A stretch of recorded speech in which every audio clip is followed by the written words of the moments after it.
नमस्कार, स्वागत है आपका जनगणमन 24/7 पर, जो कि मेरा यूट्यूब चैनल है। आप उसे लाइक करें, सब्सक्राइब करें और एक खबर जो गौतम अदानी से जुड़ी हुई है, आज उसके बारे में आपको बताना है, क्योंकि गोदी मीडिया इस पर को कभी बात नहीं करेगा।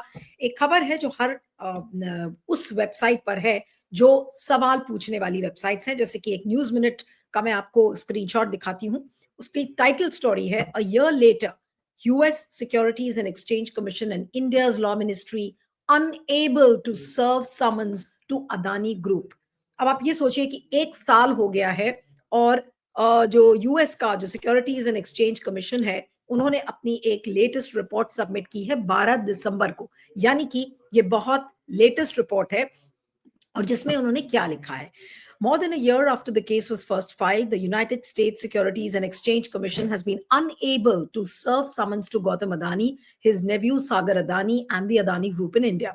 In its latest report submitted on December 12, the agency informed the judges James R. Cho of the Eastern District of New York Court that it understands that India's Ministry of Law and Justice has not yet effected service to the Adani Group। यानी कि भारत की कानून मंत्रालय इतना निकम्मा है कि एक तरीके से सिक्योरिटीज एंड एक्सचेंज कमीशन ने अपनी रिपोर्ट में ही ये बात कह डाली है कि एक साल हो गया, अभी तक उनको समन नहीं कर पाई है भारत का कानून मंत्रालय।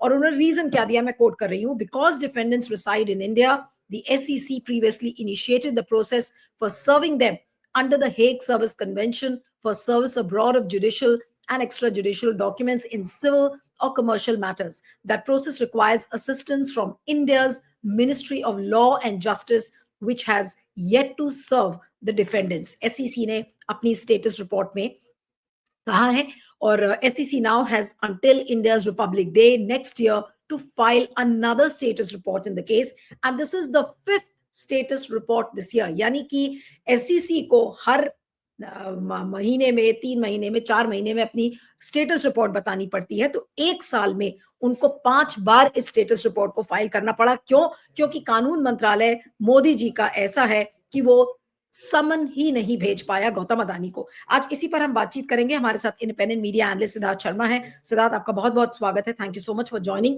एक साल में एसईसी को 5 स्टेटस रिपोर्ट देकर यह बताना पड़ रहा है कि मोदी जी का कानून मंत्रालय इतना निकम्मा है कि वो गौतम अदानी को अभी तक समन नहीं दे पाया। ये क्या कहता है? एक साल एक लंबा वक्त होता है। जी, अनम्यूट कर लीजिएगा सिद्धार्थ, अनम्यूट कर लीजिए प्लीज। हाँ, ये चीज आप जो बता रहे हैं ये क्या कहता है, इस पर तो बाद में आएंगे, क्योंकि ये पूरा का पूरा फलसफा जो है वो बहुत दिलचस्प है। तो थोड़ा सा इसका संदर्भ जान लेना बहुत संक्षेप में बहुत अच्छा रहेगा। अदानी, हमें पता है, भारत में बहुत सारी बिजली का निर्माण करते हैं, बहुत सारे राज्यों में बिजली देते हैं। तो उनको अलग अलग पूरे भारत में भारत सरकार से अलग अलग जगह बिजली का उनको ठेका मिलता है। तो अदानी ने 2-3 साल पहले अमेरिका में एक कंपनी खोली। अमेरिका की कंपनी जब खोली तो वहां पर सार्वजनिक लोगों से उनको पैसा लेना था, निवेश लेना था। तो निवेश लेते समय उनको अपना प्रेजेंटेशन देना था कि हम ये कंपनी क्यों खोल रहे हैं और वो कंपनी की जरूरत क्या है। तो उन्होंने अपने निवेशकों को power point presentation, computer presentation में ये बताया कि हमको भारत में बिजली के ठेके मिल रहे हैं, और वो जो बिजली के ठेके मिल रहे हैं उसमें हमें वहां पर घूस देना पड़ता है, करीब 2000 रुपए घूस देना, 2000 करोड़ घूस देना है। इसीलिए अमेरिका के निवेशकों से पैसा कहा कि आप हमें पैसा दीजिए ताकि हम भारत में घूस देके बिजली का ठेका ले सके। अमेरिका में ये नियम बनता है कि आप कोई काम करने के लिए, व्यापार करने के लिए तो कंपनी खोल सकते हैं, लेकिन किसी दूसरे देश में घूस देने के लिए आप अमेरिका की कंपनी नहीं खोल सकते। अमेरिका का कहना है इसका मतलब तो आप अमेरिकी नागरिकों का पैसा का आप दुरुपयोग कर रहे हैं, अमेरिकी नागरिकों के साथ फर्जीवाड़ा कर रहे हैं। ये चीज जब अमेरिका को मालूम पड़ी, अमेरिका की एसईसी, जो अमेरिका की आप बोल रहे हैं, वो भारत में जो सेबी होती है, सिक्योरिटी एक्सचेंज बोर्ड, वैसे ही वहां की वो सिक्योरिटी एंड एक्सचेंज कमीशन है, उसने इस चीज का संज्ञान लिया और कोर्ट में इस चीज को दायर किया, और कोर्ट ने भी इसको प्रथम दृष्टया सही माना और एक सिविल केस न्यूयॉर्क में फाइल किया अदानी के ऊपर, अदानी परिवार के 2-3 लोगों के ऊपर। और वहां पर वो चीज पूरी की पूरी बाहर आई कि इन्होंने अमेरिका में अमेरिकी नागरिकों को ये पावर पॉइंट प्रेजेंटेशन बताया कि हमें क्योंकि भारत में घूस देना है, इसीलिए आप अमेरिकी नागरिक हमको पैसा दीजिए कंपनी चलाने के लिए। इस आधार पर उनके खिलाफ एक सिविल केस वहां पर फाइल हुआ। सिविल केस फाइल तो हुआ, लेकिन क्योंकि उसमें जिन जिन का नाम था अदानी परिवार के मुख्य लोगों का, वो क्योंकि अमेरिकी नागरिक नहीं थे, वो अमेरिका से बाहर भारत में रहते थे, तो उस कोर्ट ने वहां पर अमेरिका के सिक्योरिटी एक्सचेंज कमीशन को कहा कि इनके ऊपर केस तो दायर हो गया है, लेकिन इनको अपनी बात रखने के लिए हमारे कोर्ट में हाजिर कीजिए। अब क्योंकि वो भारत के नागरिक नहीं है, इसीलिए सिक्योरिटी एंड एक्सचेंज कमीशन ने भारत के लॉ मिनिस्ट्री, मतलब भारत के कानून मंत्रालय को कहा कि ऐसे 2-3 व्यक्ति हैं जो कि आपके नागरिक हैं, उनके ऊपर अमेरिका में एक केस हुआ है, तो इस व्यक्ति को, इन लोगों को आप ये जो कोर्ट का सम्मन है ये सर्व कर दीजिए, ताकि अमेरिका में आके अपना केस लड़ सके। ये चीज होके, ये जो अंतिम चीज मैंने बताई, ये चीज इस साल फरवरी में हुई थी। मतलब फरवरी से लेके अभी नवंबर हो रहा है, इतने देर में तो बहुत सारे नई नई शादी हुई होगी, तो लोगों के बच्चे भी होने वाले होंगे। लेकिन अभी तक आश्चर्य यह है कि एक छोटा सा नोटिस जो न्यूयॉर्क से चला था और वो भारत के कानून मंत्रालय के पास में है, उसने अदानी के परिवार के किसी को वो नोटिस आज तक नहीं दिया है। इसका मतलब ही हुआ कि कहीं ना कहीं भारत सरकार अदानी को न्यूयॉर्क के कोर्ट से बचाने की कोशिश कर रही है। यहाँ पर सबसे बड़ा 1.25 करोड़ का सवाल ये उठ जाता है कि जब भाजपा अपने आप में नोटबंदी करती है, तो वो कहती है कि आपके पास अगर ब्लैक मनी नहीं है तो नोटबंदी से डर आप क्यों करते हैं। जब वो सीए एनआरसी करती है तो भाजपा कहती है कि जब आप घुसपैठिया नहीं है तो आपको डर किस बात का। जब वो आधार लाती है या एसआईआर करती है तो कहती है कि आप नागरिक हैं, तो कागज दिखाने में आपको क्या हिचकिचाहट है। जब वो हेमंत सोरेन या अरविंद केजरीवाल को गिरफ्तार कहती है तो कहती है कि जब वो बेकसूर है तो उनको कानून से डर क्यों। तो बात है कि यही तर्क तो उनके ऊपर अब लागू होगा कि जब अडानी बेकसूर हैं, हम ये मान लेते हैं कि अडानी बेकसूर हैं, उनके खिलाफ जो अमेरिका में केस है वो फर्जी केस है, तो अगर अगर वहां पर अमेरिका पर उनके खिलाफ जो केस है, हम अडानी अपने आप में बेकसूर हैं, तो उनको अमेरिका की अदालत में जाकर अपनी ईमानदारी साबित करने से क्यों भागना पड़ रहा है। क्यों रोक रहे हो भाई, अडानी को क्यों रोक रहे हो? अडानी तो बहुत ईमानदार हैं, अडानी बहुत बड़े राष्ट्र सेवी हैं, अब अडानी बहुत बड़े राष्ट्रभक्त हैं, उनके ऊपर अमेरिका में एक गलत केस लगा हुआ है, तो उनको अपनी ईमानदारी वहां पर जाके साबित करने दीजिए ना। वो भी एक सिविल केस है, छोटा सा तो केस है, वो कोई बहुत बड़ा वहां पर कोई अमेरिकी संसद के सामने थोड़े जाके इनको कोई वो सवाल का जवाब देना है। एक छोटा सा सिविल केस है, वो भी न्यूयॉर्क के किसी एक डिस्ट्रिक्ट कोर्ट के पास है, उसने एक समन भेजा है, वो सम्मान यहाँ पर अडानी जी को दे दीजिए। अडानी जी अपना प्राइवेट हवाई जहाज लेके जाएंगे और एक बार में वो जज के सामने इतना जोर से कागज मारेंगे कि जज हाथ जोड़ के कहेगा कि अडानी जी आप दुनिया के सबसे ईमानदार आदमी हैं, आपके खिलाफ जो केस हमने किया है वो बिल्कुल गलत है, जिसने भी ये केस किया है वो एसईसी को वो अपनी नौकरी से निकाल देंगे और अडानी राष्ट्रपति बन के वापस हवाई जहाज से आ जाएंगे। रोक क्यों रहे हो? भारत की सरकार इस छोटी सी चीज में उनको ईमानदारी साबित करने से रोक क्यों रही है? सिद्धार्थ, लेकिन एक चीज जो समझ में नहीं आ रही है कि अगर एसईसी एक साल में 4 बार इस लेटेस्ट अपनी जो स्टेटस रिपोर्ट है उसको फाइल करती है, ये एक तरीके से क्या दिखाता है जो हमारे सरकार का काम करने का रवैया है, हमारे जो इंस्टीट्यूशंस हैं, क्या कानून मंत्रालय भी तो एक इंस्टीट्यूशन है। आज कानून मंत्रालय की कितनी बेइज्जती अमेरिका में हो रही है, ये अमेरिका के लोग आज क्या नहीं देख रहे होंगे? आज क्या हमें इसके बारे में बात नहीं करनी चाहिए? जी। तो यही तो हो जाएगा, इसी को कहते हैं चोर की दाढ़ी में तिनका। यही तो कह रहे हैं कि जब अडानी ईमानदार हैं, अडानी ने कोई गलत काम नहीं किया है और एक छोटा सा सिविल केस है, उसमें आप उनका नोटिस उनको सर्व कर दीजिए, वो जाके वहां पर अपनी बात रख के आ जाएंगे। क्योंकि आप अगर ये नहीं करेंगे, I am correcting my self, ये 5th रिपोर्ट है, मैंने चौथी बोल दिया था, ये हाँ 5th रिपोर्ट है, दिस इज द 5th 5वीं स्टेटस बार है। रिपोर्ट। हाँ तो वही तो मैं कह रहा हूँ कि जिस दिन से ये न्यूयॉर्क के कोर्ट ने सम्मन जारी किया फरवरी में, तब से अब तक तो बहुत सारे लोगों की शादी हो गई, जिसकी फरवरी के आसपास शादी हुई होगी वो तो अपने घर में बच्चे अब बच्चों का जश्न मनाने की तैयारी कर रहे होंगे। इतने दिन में वहां से एक डाक नहीं पहुंची यहाँ तक, न्यूयॉर्क से चली है या मुंबई या गुजरात में, वो डाक उनके घर तक नहीं पहुंची है। इसका मतलब ही है कि चोर की दाढ़ी में तिनका है। एक सिविल केस में आप अगर इस तरह का काम करेंगे तो इससे दो चीज होने वाली है। सामरिक रूप से एक तो ट्रंप एडमिनिस्ट्रेशन को पता लग जाएगा कि कहीं ना कहीं ये आपकी दुखती रग है, वो किसी दूसरे विषय में आपको दबाव डालेगा। और दूसरी और बहुत खतरनाक बात है कि भारत की, हमें पता है कि भारत के विरोधी जो काम करते हैं, भारत एक बार आप भारत की सीमा से कोई भी बाहर चला जाता है तो एक विदेश में चला जाता है, विदेश में आप किसी भी तरह का काम कर सकते हैं।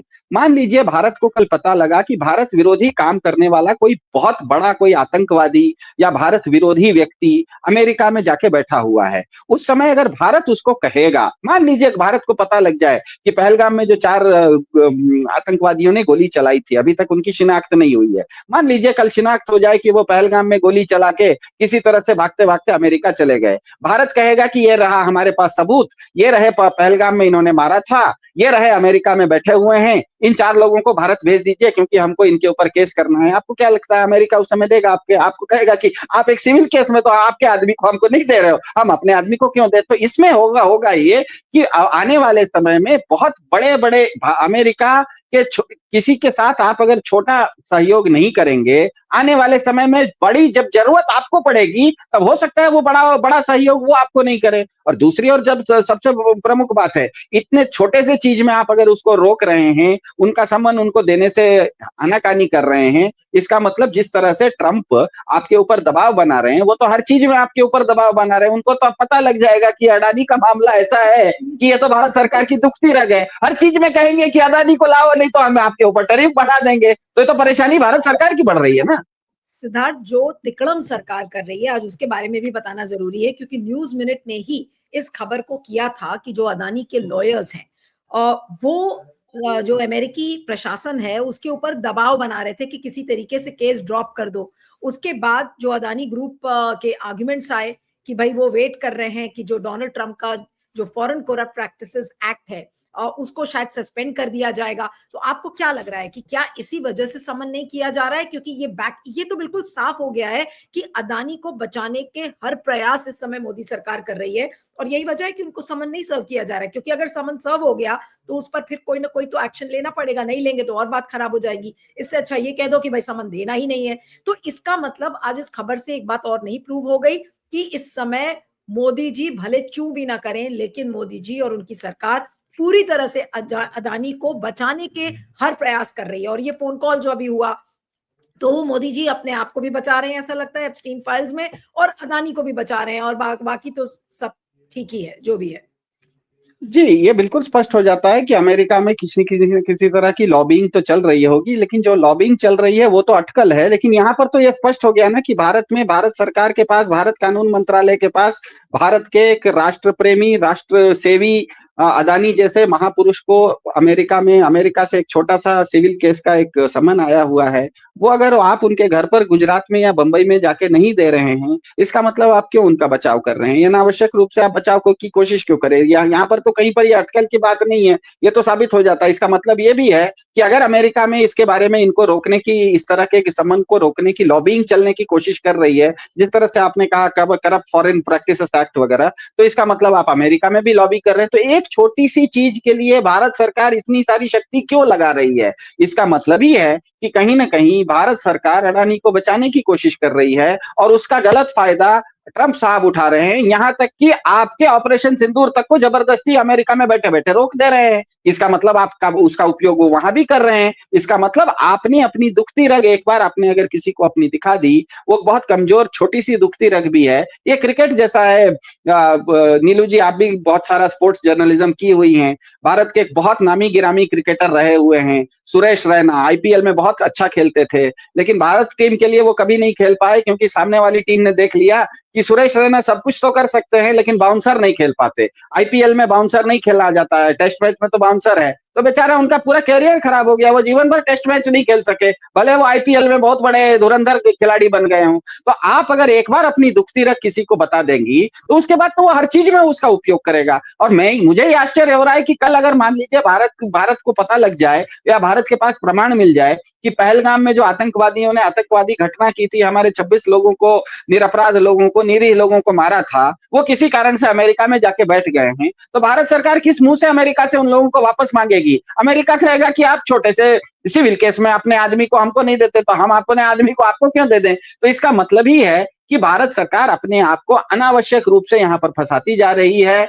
उसको भारत सरकार का काम भारत के 140 करोड़ लोगों का हित साधना है, न कि एक अडानी का हित साधना है। अडानी के ऊपर एक सिविल केस का मामला आया है, भैया उसको फॉरवर्ड कर दो। आप तो डाकिया हैं, डाकिया का क्या काम होता है? अगर मान लीजिए आपके पोस्टमैन के पास आपके नाम से पोस्ट आ गया तो उसको क्यों दिक्कत है भाई आपके घर पर उसको दे देने के लिए? वो पोस्ट में कुछ भी है, आपको क्यों डर है? पोस्टमैन आपके घर से पोस्ट अगर रोक रहा है, इसका मतलब ही है कि पोस्टमैन का कहीं ना कहीं आपके साथ कोई साठगांठ है। वो चाहता नहीं है कि आपके पास वो पोस्ट मिले, क्योंकि उसके बाद आपकी समस्याएं बढ़ जाएंगी। तो मैं कुल मिलाकर हम क्या कहें कि क्या अदानी को कभी भी ये अमेरिकी सिक्योरिटीज एक्सचेंज कमीशन का समन कभी भी कानून मंत्रालय नहीं देगा। तो हम क्या समझे? हम ये समझे कि मोदी ने ये निर्देशन दे दिया है कि कानून मंत्रालय के पास आएगा और उन्हीं के पास ये रखा रहेगा समन, कभी भी अदानी को नहीं पहुंचेगा। उधर से मोदी सरकार जो भी लॉबिंग करके और अदानी को पूरी किसी भी तरीके से अदानी को तो बचा ही लेगी, भले ही अपने देश के सुरक्षा के साथ कितना भी और देश के हितों के साथ कितना भी समझौता करना पड़े। नहीं, मेरे ख्याल से थोड़ा सा उसमें अंतर आएगा, क्योंकि अमेरिका में भारत में जिस तरीके का सत्ता का केंद्रीकरण है कि सत्ता जिसके पास होती है बाकी सारे इंस्टीट्यूशंस, न्यायपालिका, कार्यपालिका, सब कुछ उसके कंट्रोल में रहती है। अमेरिका में वैसा नहीं होता है।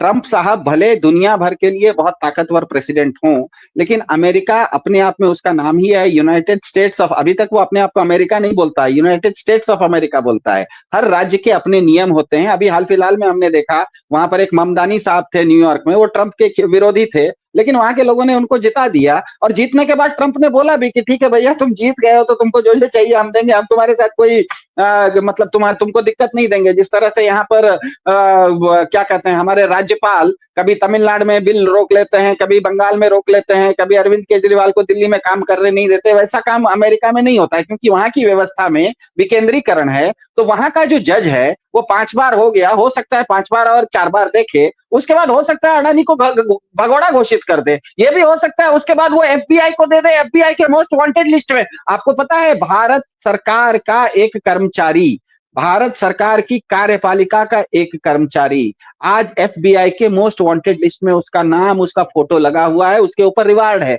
ये क्या भारत के लिए कौन सी खुशी की बात है? भारत, कोई आतंकवादी का नाम होता तब तो समझ में आता। भारत सरकार जिसको सैलरी देती है, भारत सरकार के कार्यपालिका का एक व्यक्ति का नाम आज एफबीआई के मोस्ट वांटेड लिस्ट में है। इसका मतलब क्या है?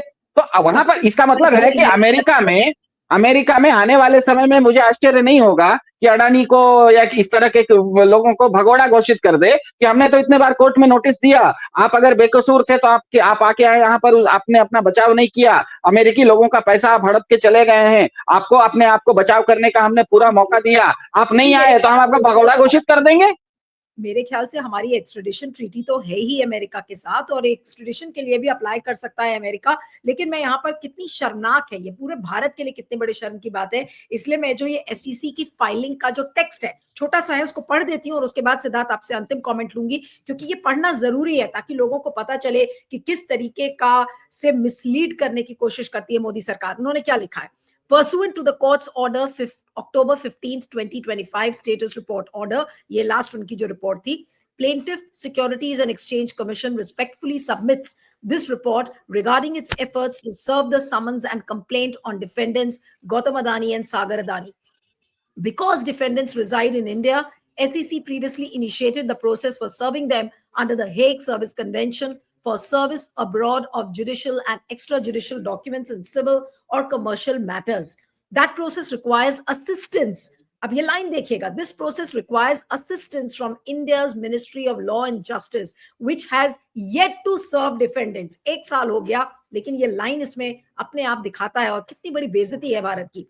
SEC filed its complaint on November 20th, 2024, alleging that defendants violated federal securities laws by making false and misleading representations about Adani Green Energy in connection with a September 2021 debt offering. Because both defendants are located in India, service is governed by Rule 4F of the Federal Rules of Civil Procedure, which imposes no time limit for service and allows the SEC to serve them by any internationally agreed means reasonably calculated to give notice, such as the Hague Service Convention. SEC has filed the status updates concerning its ongoing service efforts on April 23rd, 2025, June 27th, बाकायदा इसमें dates हैं, अब आप ये देखिए, it had served summons on April 23rd, 2025, June 27, 2025, August 11, 2025, and October 13, 2025, as detailed in its prior status updates. SEC requested assistance from India's Ministry of Law and Justice under Article 5A of the Hague Service Convention to serve the summons and the complaint on defendants. SEC also sent notices of lawsuit and requests for waiver of service of summons, including copies of the complaint, directly to defendants and their counsel. The SEC has been in periodic contact with India's Ministry of Law and Justice and understands that they have not yet effected the service. ये line सोचिए. The SEC, हम इसको repeat कर रही हूँ. The SEC has been in periodic contact with India's Ministry of Law and Justice and understands that they have not yet effected the service. SEC's efforts to serve the defendants are ongoing and it will keep the court informed of its progress. अब बताइए इससे बड़ी बेशर्मी की बात क्या होगी? बाकायदा तारीखों के साथ वो ये कह रहे हैं कि 1 साल हो गया, लेकिन मोदी जी का जो कानून मंत्रालय है वो इतना ज्यादा कॉम्पिटेंट है कि एक नोटिस उस गोदी सेठ को नहीं दे पाया. अंत में क्या कहेंगे सागर?